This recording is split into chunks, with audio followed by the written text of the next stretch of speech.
ফেব্রুয়ারির দ্বিতীয় সপ্তাহের মধ্যে দয়া করে জনগণকে তার অধিকার প্রয়োগ করার সুযোগটা সৃষ্টি করে দিয়ে ইজ্জত সম্মান নিয়ে বিদায় হন। আমরা যাতে বলতে পারি ডক্টর শাহাবুদ্দিন সাহেবের মতো ডক্টর মোহাম্মদ ইউনূস সাহেবের এমন একটি সরকার ছিল।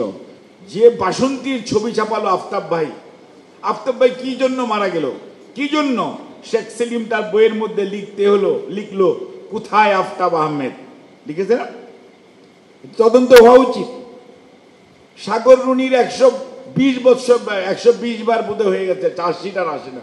24 ঘন্টা, 48 ঘন্টা, 72 ঘন্টার মধ্যে আসার কথা। এই ওয়ার্ডের কমিশনার চৌধুরী আলম কোথায় হারাই গেল?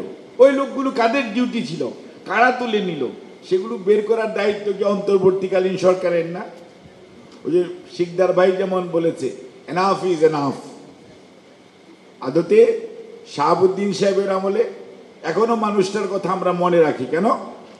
ওই 3 মাসের মধ্যে নির্বাচন করা যায়, একটি শান্তিপূর্ণ পরিবেশ। এরকম বিশৃঙ্খলা 90-এও ছিল স্বৈরাচারের পতনের পরে, কিন্তু দেশের মানুষ সবাই সহযোগিতা করেছিল নেতৃত্বের কারণে। But what is going on নাও? কাজেই আজকে আপনি শাহবাগের মোড়ে যান, বন্ধ, আপনাকে গাড়ি ধুয়ে হেঁটে হেঁটে আসতে হবে।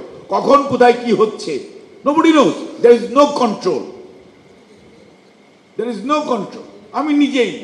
আমি নিজে পিজি হাসপাতালের আগে কাটা বনে গাড়ি রেখে আমি হাইটে হাইটে আসছি, কোনো ধরনের কোনো ডিক্লারেশন নাই। অর্থাৎ একটা মগের মুল্লুকের মধ্যে আমরা চলছি। কাজের থেকে বের হয়ে আসতে হলে ওই যে এনাফ ইজ এনাফ যা বলেছে, ফেব্রুয়ারির দ্বিতীয় সপ্তাহের মধ্যে দয়া করে জনগণকে তার অধিকার প্রয়োগ করার সুযোগটা সৃষ্টি করে দিয়ে ইজ্জত সম্মান নিয়ে বিদায় হন। আমরা যাতে বলতে পারি ডক্টর শাহাবুদ্দিন সাহেবের মতো ডক্টর মোহাম্মদ ইউনূস সাহেবের এমন একটি সরকার ছিল। এর চেয়ে যদি অন্য কোনো কিছু করার অনেক কথা শোনা যাচ্ছে। মোদি ভাই এসেই বলেছে নির্বাচনটা কি আদৌ হবে? আমি বলেছি আমি তো রাজনীতি করি একটু, আমার কাছে মনে হয় আমি আশাবাদী মানুষ, হয়তো বা হবে, হলেই ভালো। উনি বললো হলেই ভালো। উনি তো আবার আমার চেয়ে বেশি খবর রাখেন, কারণ উনি আরও ওনার কাছে অনেক ইনফরমেশন আসে। সেজন্যই আমরা হতাশ হতে চাই।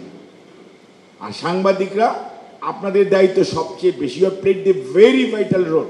আজকে যত ছবি ওই মায়ের কথার মতো, ওই বাপের কথার মতো, এই ছবি তো কথা বলে। এবং আমাদের যত ছবি আপনারা তুলেছেন, ফখরুল ভাইকে তুলে নিয়ে যাচ্ছে সেই ছবি আছে, কে পা মরে এসে চলে আছে, কে কাকে মানে কিভাবে পাছামোড়া করে বেঁধে নিচ্ছে সেটাও আছে, মাহমুদ ভাইয়ের রক্ত মাখা ছবিও আছে, এভরিথিং। অর্থাৎ আপনারা যদি ছবি না তুলতেন, আপনারা যদি খবর প্রকাশ হয়তো 5ই আগস্টের দুপুর 12টা পর্যন্ত করতে বাধাগ্রস্ত হয়েছেন, কিন্তু 5ই আগস্ট দুপুর 12টার পরে বানের স্রোতের মতো খবর যখন আপনারা দেওয়া শুরু করেছেন, এই যে যত টেলিভিশন আছেন, সোশ্যাল মিডিয়া, প্রিন্ট মিডিয়া সহ, তারপরে তো দেশের মানুষ আরো বেশি, সারা দেশ উজ্জীবিত হয়েছে। কাজেই দয়া করে অর্জনকে কুক্ষিগত করে শেখ হাসিনার মতো পলায়নের রাস্তা তৈরি করেন না। এই অর্জন ভালো কিছু, সকল মানুষের অর্জন।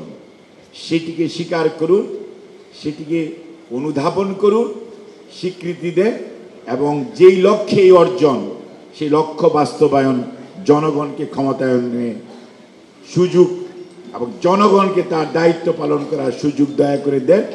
জনগণকে বোকা ভাববেন না। শেষ বিচারে জয় কিন্তু জনগণের হবে।